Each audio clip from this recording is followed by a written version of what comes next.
গত 2 মে তাৰিখে প্ৰথম পৰ্যায়ৰ ভোট গণনা হৈছিল আৰু এই ভোট গণনাৰ অন্তত আজি 11 মে তাৰিখে ডিব্ৰুগড় জিলাৰ লাহোৱাল পলিটেকনিক ইনষ্টিটিউটত আজি ভোট গণনা আৰম্ভ হৈছে।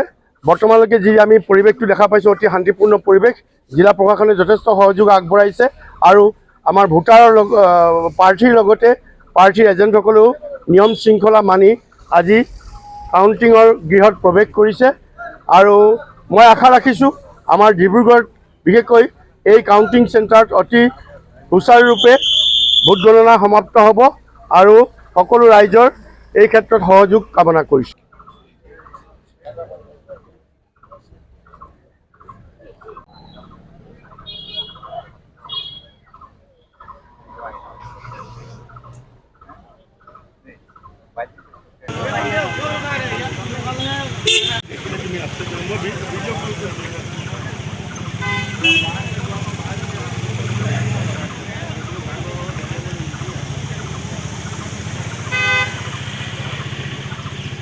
গত 2 মে তাৰিখে প্ৰথম পৰ্যায়ৰ ভোট গণনা হৈছিল আৰু এই ভোট গণনাৰ অন্তত আজি 11 মে তাৰিখে ডিব্ৰুগড় জিলাৰ লাহোৱাল পলিটেকনিক ইনষ্টিটিউটত আজি ভোট গণনা আৰম্ভ হৈছে।